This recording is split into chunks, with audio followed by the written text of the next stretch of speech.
नमस्कार बच्चों, मैं डॉक्टर सोनलता बरगोता और आज की केमिस्ट्री की क्लास में मैं आपका वेलकम करती हूँ। हम पढ़ रहे थे स्टीरियो केमिस्ट्री। स्टीरियो केमिस्ट्री के अंदर हमने कन्फर्मेशन जो है मॉलिक्यूल्स का वो स्टार्ट किया था।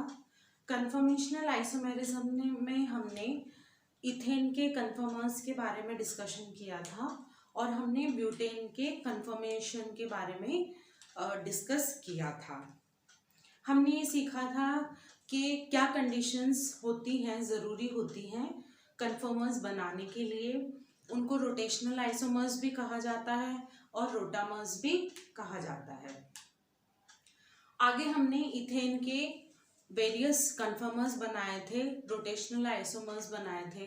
हमने ब्यूटेन के भी बहुत सारे कन्फर्मर बनाए थे, रोटेशनल आइसोमर्स बनाए थे और इन सब आइसोमर्स का जो है पोटेंशियल एनर्जी वर्सेस हमने डिग्री ऑफ रोटेशन से ग्राफ भी प्लॉट किया था। तो हमने ये सीखा था कि क्यों इनको रोटेशनल आइसोमर्स कहा जाता है और क्या कंडीशंस है, किस कंडीशंस की वजह से इनके एनर्जी जो बैरियर्स है वो बढ़ जाते हैं, किस इंटरेक्शंस के कारण इनका पोटेंशियल एनर्जी का ग्राफ बढ़ जाता है और उनकी वैल्यू क्या होती है।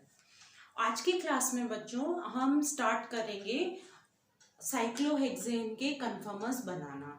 हम ये सीखेंगे कि जो साइक्लोहेक्सेन के कन्फर्मर्स हैं उनकी डिस्कवरी किस तरह से हुई थी और वो साइक्लोहेक्सेन के जो रोटामर्स हैं, रोटेशनल आइसोमर्स हैं, वो किस किस फॉर्म में एग्जिस्ट करते हैं।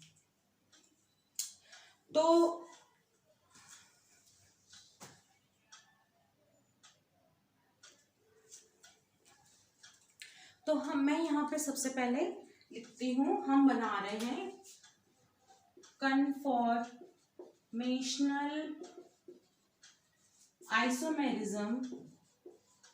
Isomerism in cyclohexane. हम बात कर रहे हैं साइक्लोहेक्सेन की। अब बच्चों साइक्लोहेक्सेन को अगर मैं डिस्कस करूं उससे पहले मैं इसका एक 2D जो डायग्राम है वो बताती हूँ कि अगर हम साइक्लोहेक्सेन ड्रॉ करें तो हम साइक्लोहेक्सेन को कुछ इस तरह से ड्रॉ करते हैं। साइक्लोहेक्सेन है ये हमारा। यहाँ पे हमारे पास 1 2 3 4 5 और 6 कार्बन है। उसके बाद हमारे पास इस ईच कार्बन के पास 2 हाइड्रोजन है।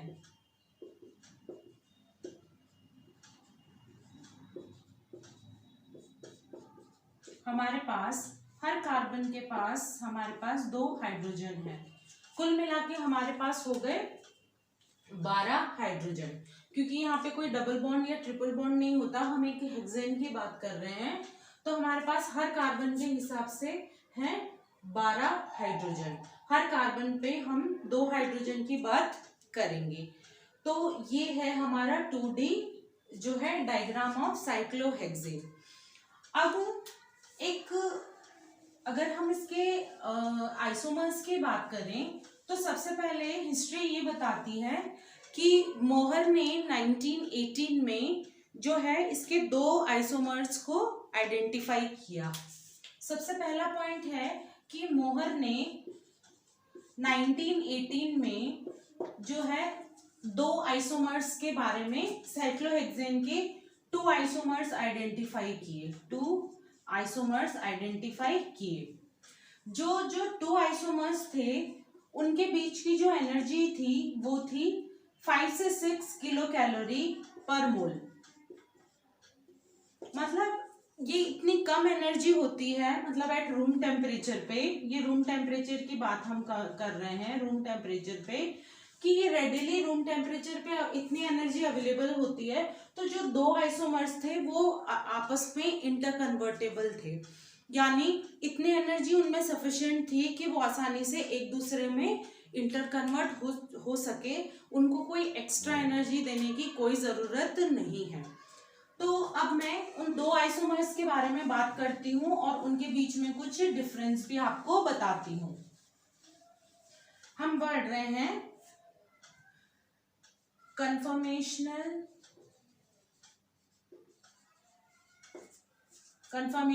isomerism in cyclohexane. इसमें मोहर ने दो आइसोमर्स को आइडेंटिफाई किया, एक होता है चेयर फॉर्म और एक होता है बोट फॉर्म।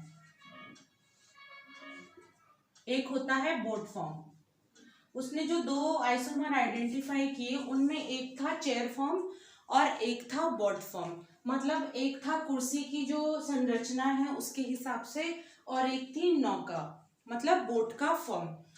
अब अगर मैं इसका डायग्राम बनाऊं तो चेयर फॉर्म कुछ इस तरह का दिखता है। चेयर फॉर्म जो है कुछ इस तरह का दिखता है और बोट फॉर्म है वो कुछ इस तरह का दिखता है।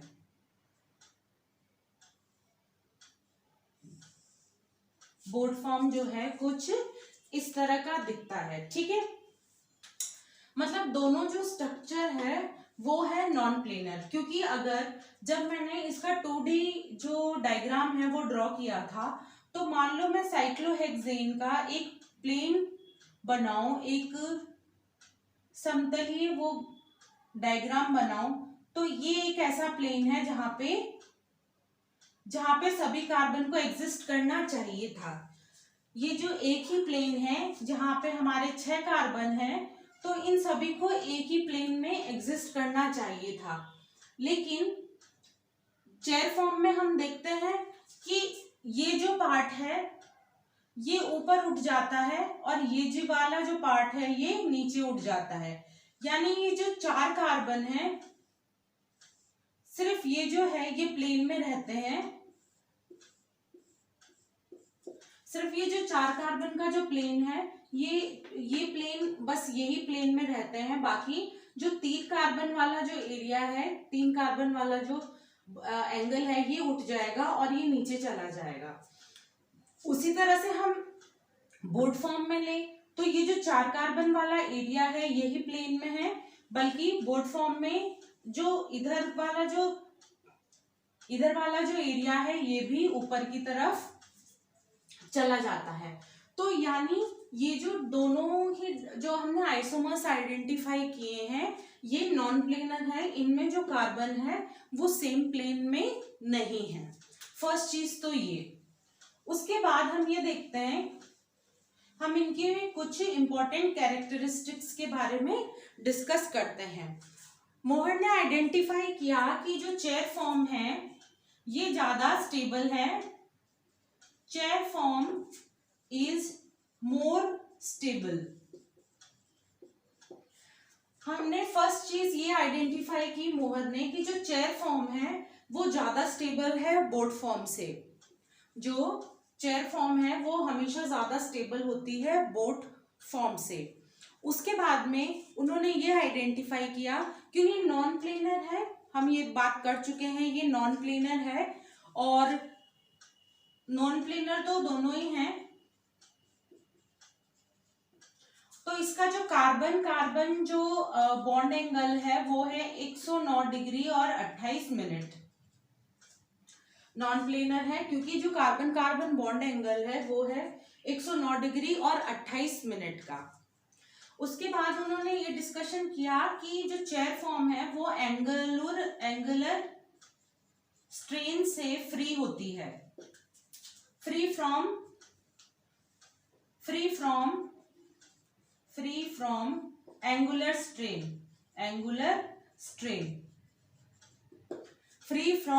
Angular strain.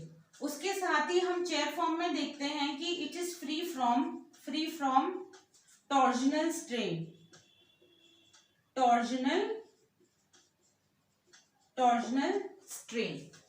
It is free from torsional strain और it is free from angular strain. इसकी जो स्टडीज से पता चलता है, हम अगर हाइड्रोजन्स वगैरह की अगर पोजीशंस देखें तो उससे पता चलता है कि ये एंगुलर स्ट्रेन से भी मुक्त है और ये टॉर्जनल स्ट्रेन से भी मुक्त है। इसके अलावा इसमें देखिए all hydrogens are in staggered position. Staggered position. अगर इसमें हाइड्रोजन की बात या हाइड्रोजन की स्टेट जो है हम डिस्कस करें तो सभी जो हाइड्रोजन है वो स्टैगर्ड पोजीशन में है। अब मैं इसका जो है न्यूमैन का प्रोजेक्शन अगर इसका बनाना चाहूं तो हम इस तरह से बना सकते हैं। हम बात कर रहे हैं अभी चेयर फॉर्म की, हम बात कर रहे हैं चेयर फॉर्म की।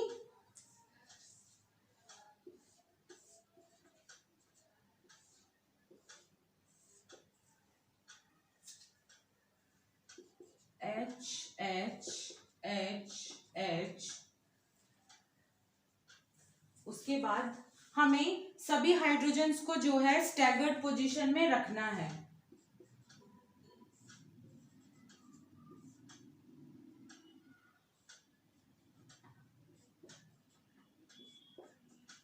ये इसका चेयर फॉर्म का न्यूमैन प्रोजेक्शन डायग्राम है। तो ये भी आपको एग्जाम में ड्रॉ करने के लिए पूछा जा सकता है, क्योंकि यहाँ पे सभी जो हाइड्रोजन्स हैं वो स्टैगर्ड पोजीशन में होते हैं, इसलिए जो चेयर फॉर्म है वो सबसे ज्यादा जो है स्टेबल साइक्लोहेक्सेन का माना जाता है। अब मैं डिस्कस करती हूँ बोर्ड फॉर्म। अब मैं बच्चों डिस्कस करूंगी आपको बोर्ड फॉर्म के बारे में।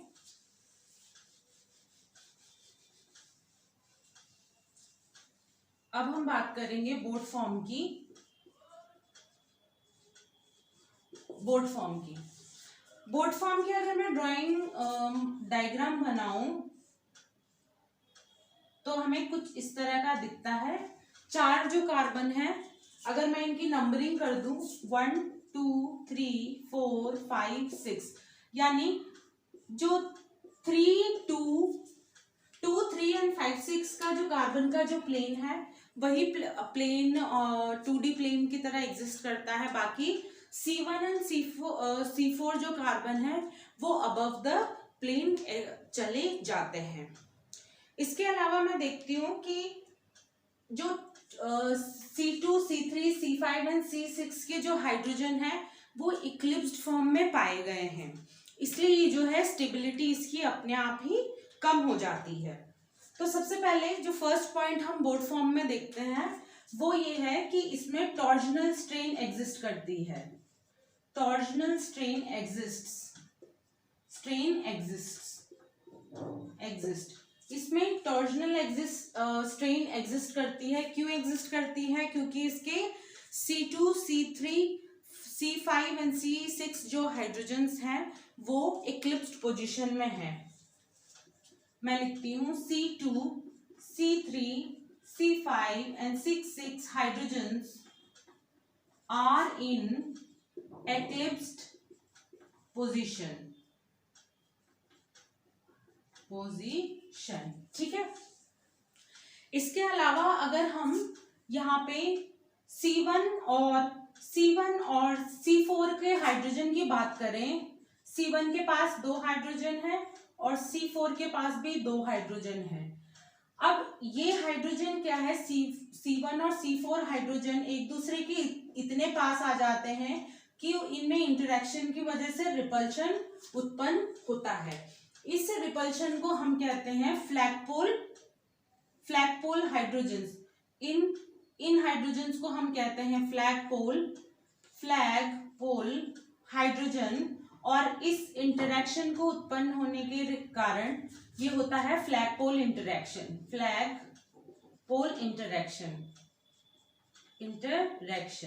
ठीक है।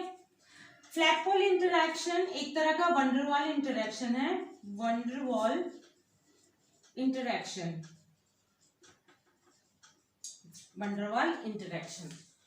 तो इस वजह से क्या है, इसमें अनस्टेबिलिटी आ जाती है और इसमें क्या है, बोर्ड फॉर्म है वो चेयर फॉर्म से ज्यादा अनस्टेबल हो जाता है। तो हमें 2 कारण मिल गए हैं यहाँ अनस्टेबिलिटी के। एक तो सबसे पहले torsional strain and flag flagpole interaction increases the energy. इसकी वजह से जो क्या है, इसकी एनर्जी में इंक्रीज हमें दिखाई देता है, और हमें ये पता है कि जहां पे भी एनर्जी इंक्रीज होती है वहां पे अनस्टेबिलिटी तो आनी ही है. ठीक है, अब मैं अगर इसका जो है न्यूमैन प्रोजेक्शन डायग्राम बनाऊं तो हमें बनाना है इस तरह से.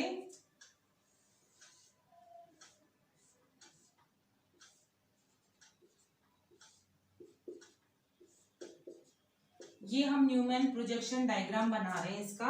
अब हमने यहाँ पे ध्यान देने वाली बात ये है कि हमने लिखा है C2, 3, 5 और 6 जो है वो इक्लिप्स्ड पोजीशन में है, यानी जो बाकी के भी हाइड्रोजन है वो हमें इक्लिप्स्ड पोजीशन में दिखाने हैं. हमें बाकी के जो हाइड्रोजन है वो इक्लिप्स्ड पोजीशन में दिखाने हैं. तो ये जो है ये न्यूमैन प्रोजेक्शन डायग्राम है, और ये हमारा बोर्ड फॉर्म का रूम टेम्परेचर पे किस तरह एग्जिस्ट करता है वो. और हमने ये देखा है कि रूम टेम्परेचर पे जो है दोनों का जो सेपरेशन है वो बहुत ही मुश्किल होता है.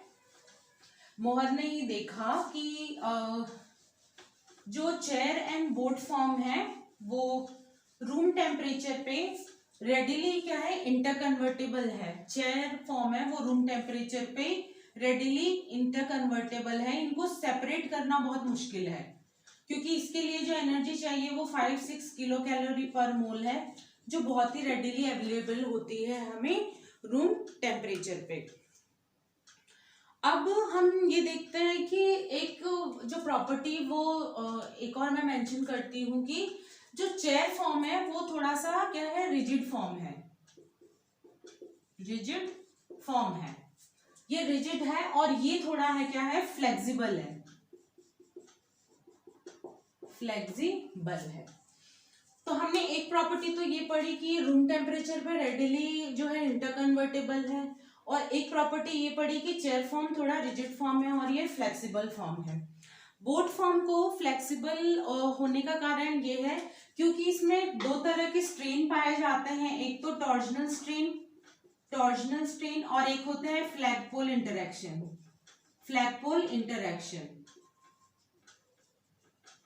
तो इसके फ्लेक्सिबल होने का कारण ये है कि ये दोनों इंटरैक्शन को कम करने के लिए, स्टेबिलिटी गेन करने के लिए ये फ्लेक्सिबल हो जाता है, और ये और भी फॉर्म में एग्जिस्ट करता है, जैसे ट्विस्टेड बोट. ठीक है, ट्विस्टेड बोट में भी एग्जिस्ट करता है. इसलिए हमने ये देखा है कि रूम टेम्परेचर पे जो मैक्सिमम एग्जिस्टेंस है, यानी 99% तो चेयर फॉर्म एग्जिस्ट करता है और ओनली 1 फॉर्म जो है वो बोट एग्जिस्ट करता है. तो ये बहुत ही इंपॉर्टेंट जो कैरेक्टरिस्टिक है वो हमें ध्यान में रखना है कि मैक्सिमम एग्जिस्टेंस जो आइसोमर का है, साइक्लोहेक्सेन का आइसोमर है, वो चेयर फॉर्म है रूम टेम्परेचर पे, और 99% चेयर फॉर्म एग्जिस्ट करता है एंड ओनली 1 फॉर्म जो है वो बोट एग्जिस्ट करता है. अब हम इसकी पोटेंशियल एनर्जी का अगर हम डायग्राम को प्लॉट करें, अब हम इसके पोटेंशियल एनर्जी कर्व को, अगर हम इसके पोटेंशियल एनर्जी को हम डायग्राम के उससे प्लॉट करें, तो हम एक ग्राफ प्लॉट कर रहे हैं.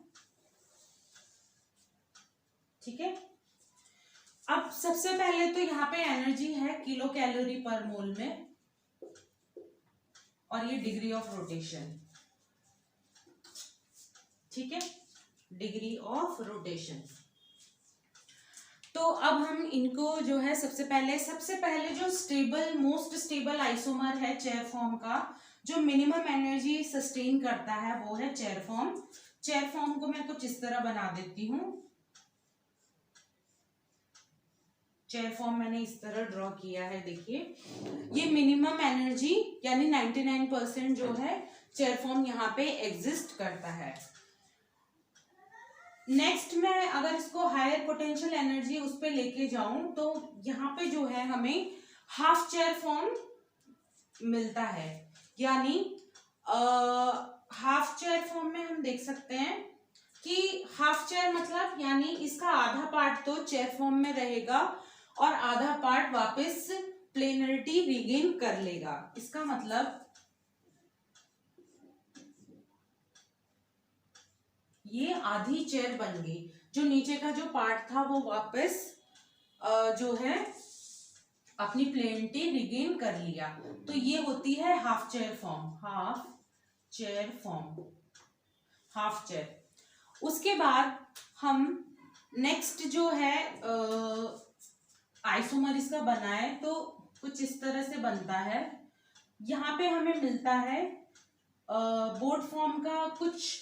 अगर मैं इसको बोर्ड फॉर्म में कन्वर्ट करना चाहूं तो मुझे इसको कुछ इस तरह से मोड़ना पड़ेगा। इस तरह से मोड़ते ही हमें ये ट्विस्टेड बोर्ड के फॉर्म में मिलेगी। यानी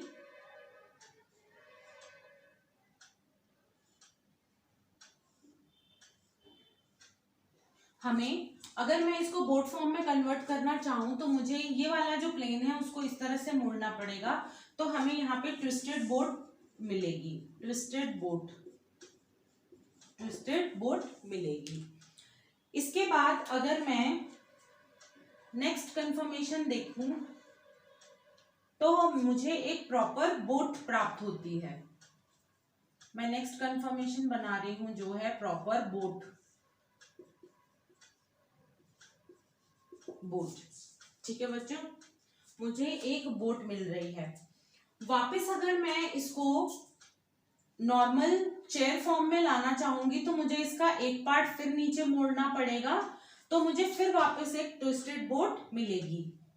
तो हम बात कर रहे हैं फिर से एक ट्विस्टेड बोट के बारे में। हम बात कर रहे हैं फिर से एक ट्विस्टेड बोट के बारे में। ठीक है, फिर हम वापस इसको चेयर फॉर्म में लेना चाहेंगे तो उससे पहले हमें एक आधी चेयर मिलेगी, यानी हमें एक हाफ चेयर मिल रही है। हाफ चेयर, हाफ चेयर हमें कुछ इस तरह से हाफ चेयर मिलेगी। ठीक है बच्चों, और फाइनली मैं इसको चेयर फॉर्म में कन्वर्ट करूं तो मुझे एक चेयर फॉर्म मिलेगी, लेकिन वो ऑपोजिट साइड की।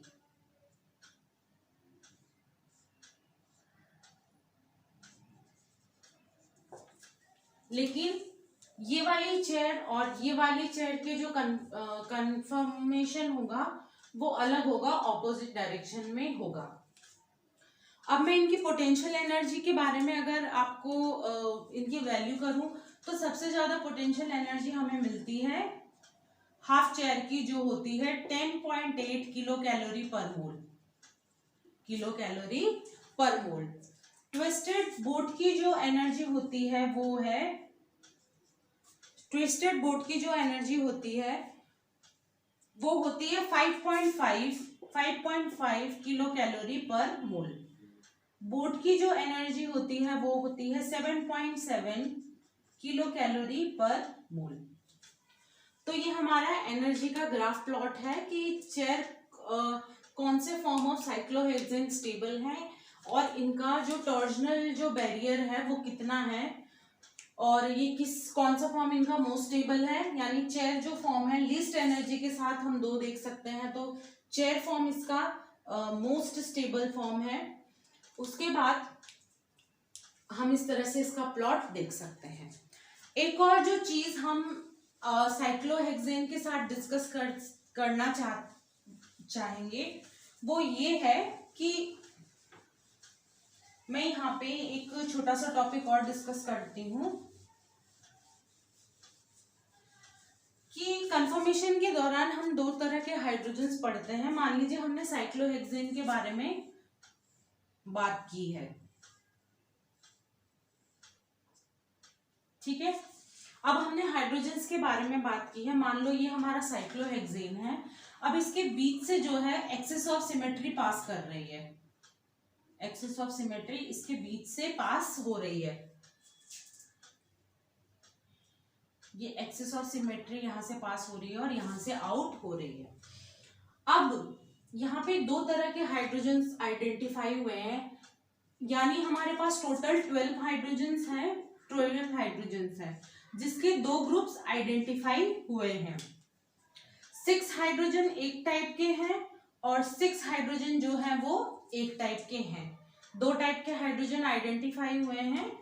हमारे पास टोटल 12 हाइड्रोजन है साइक्लोहेक्सेन में, तो हमने 2 टाइप के हाइड्रोजन आइडेंटिफाई किए हैं। फर्स्ट टाइप का हाइड्रोजन वो है जो एक्सिस ऑफ सिमेट्री, यानी ये मैंने बनाई है axis of symmetry, axis of symmetry. ऐसे हाइड्रोजन जो एक्सिस ऑफ सिमेट्री के पैरेलल हैं उनको हम कहते हैं एक्सियल हाइड्रोजन। यानी ये एक्सिस ऑफ सिमेट्री के इसको पैरेलल बना रही हूं, ये एक्सियल है, इस तरह से ये पैरेलल है, इस तरह से ये एक्सिस के पैरेलल है, इस तरह से ये एक्सिस के पैरेलल है, इस तरह से ये एक्सिस के पैरेलल है, इस तरह से ये एक्सिस के पैरेलल है। यानी 6 हाइड्रोजन इस तरह के हैं जो एक्सिस ऑफ सिमेट्री के पैरेलल हैं। ये हमारे फर्स्ट 6 हाइड्रोजन हो गए। उसके अलावा 6 हाइड्रोजन ऐसे हैं जो एक्सिस ऑफ सिमेट्री से 109 डिग्री और 28 मिनट का एंगल बनाते हो। दूसरे हाइड्रोजन ऐसे हैं जो एक्सिस ऑफ सिमेट्री से 109 डिग्री 28 मिनट का एंगल बनाते हो। तो ये हमारा इक्वेटोरियल है, ये हमारा इक्वेटोरियल है, ये हमारा इक्वेटोरियल है, ये हमारा इक्वेटोरियल है, ये हमारा इक्वेटोरियल है और ये हमारा इक्वेटोरियल है। तो फर्स्ट जो हाइड्रोजन है parallel to axis of symmetry, axis of symmetry are called axial hydrogen, axial hydrogens. और नेक्स्ट जो है जो एंगल ऑफ